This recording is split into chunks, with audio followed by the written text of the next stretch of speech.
जय मसीह की। आज हम उत्पत्ति अध्याय 32 का 22 से 32 में याकूब के मलयुद्ध के बारे में जानेंगे। यह उस समय की बात है जब याकूब अपने भाई एसाव से मिलने जाने की तैयारी में था।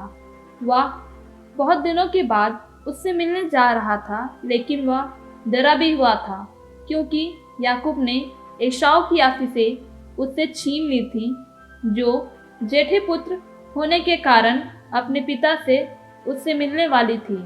लेकिन एसाव ने भोजन की लालच में अपनी आशीषों को ठुकरा दिया था और याकूब ने धोखे से वह आशीर्वाद पा लिया था जो एसाव का था।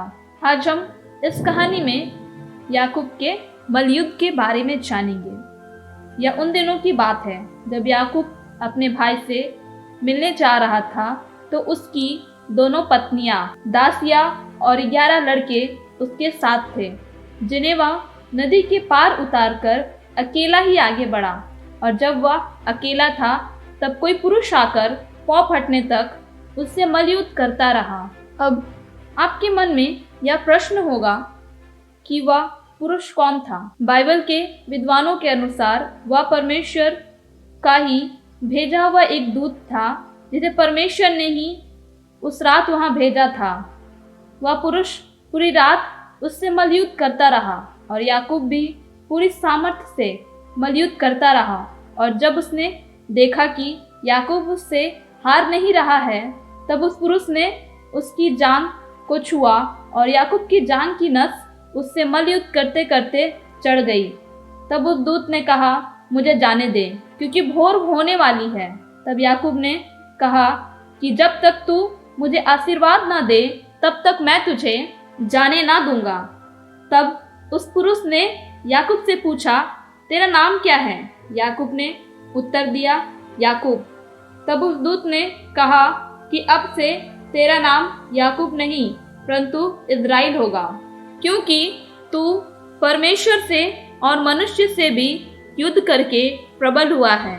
इस प्रकार याकूब का नाम इज़राइल पड़ा और उससे एक बड़ी जाति परमेश्वर ने बनाई। इसके पश्चात याकूब ने कहा कि मुझे अपना नाम बता।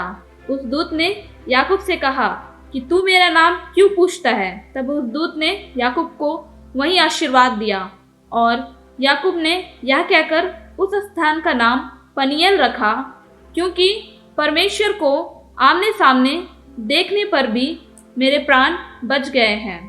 क्योंकि बाइबल बताती है कि कोई भी परमेश्वर को आमने सामने देखकर जीवित नहीं रह पाता है, परंतु याकूब परमेश्वर के सामने होने के बावजूद जीवित बच गया। इसके पश्चात जांघ की नस के कारण याकूब लंगड़ा कर चलने लगा और इज़राइली जो पशुओं की जांघ को जोड़ने वाले जंघानस को नहीं खाते, उसका कारण यही है कि उस पुरुष ने याकूब की जांघ के जोड़ के जंघानस को छुआ था। मेरे प्रिय भाई और बहनों, यहाँ याकूब के जीवन से जो सीखने वाली बात है वह यह है कि कई बार हमें भी अपने आशीषों के लिए लड़ना पड़ता है, क्योंकि परमेश्वर देखना चाहता है कि जिन आशीषों को हम मांग रहे हैं वे सचमुच में हमें चाहिए या बस यूं ही, जिस तरह याकूब ने यहाँ किया।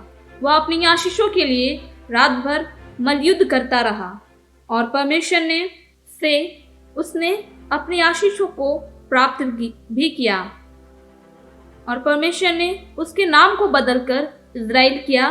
परमेश्वर ने उसे आशीष दिया और उससे एक बड़ी जाति को बनाया। हमारे अंदर भी याकूब की तरह अपने आशीषों की पाने की चाहत होनी चाहिए कि मैं अपनी आशीषों को अपने परमेश्वर से अवश्य ही प्राप्त करूंगा, चाहे मुझे कुछ भी क्यों ना करना पड़े। मेरे प्रिय भाइयों और बहनों, कुछ भी करने से हमारा तात्पर्य यहाँ यह नहीं है कि हम कोई भी गलत काम करें या गलत चीज़ों की मांग करें, परंतु हमारा तात्पर्य यह है यहाँ कि चाहे हमें अपने आशीषों को प्राप्त करने के लिए अपने जीवन को परमेश्वर की इच्छा के अनुसार ही बदलना क्यों ना पड़े, एवं अपने चाल चलन को परमेश्वर की इच्छा के अनुसार क्यों ना करना पड़े, हम करेंगे और परमेश्वर की सारी आज्ञाओं का पालन करेंगे, तभी हमें सारी आशीषें प्राप्त होंगी। याकूब की इसी चाहत व जिद ने ही उसे याकूब से इज़राइल बनाया। उसके एक जिद के कारण उसे परिणाम तो भुगतने पड़े, परंतु उसमें भी वह खराई से आज्ञाकारिता से चला। और जब परमेश्वर ने उसकी परीक्षा के लिए एक दूत को भेजा तो उसमें भी वह प्रबल रहा, और वह प्रबलता उसकी चाहत व जुनून से भरी थी, जिसके कारण वह आशीषित हुआ। दोस्तों, यह कहानी हमें यह सिखाती है कि हमारे अंदर भी अपने आशीषों को पाने के लिए सदा चाहत व जुनून होना चाहिए, तभी परमेश्वर हमें भी आशीषित करेंगे। वीडियो के द्वारा परमेश्वर आप सभी को आशीष दे। इस वीडियो को लाइक करें, शेयर करें और चैनल को सब्सक्राइब करें। धन्यवाद।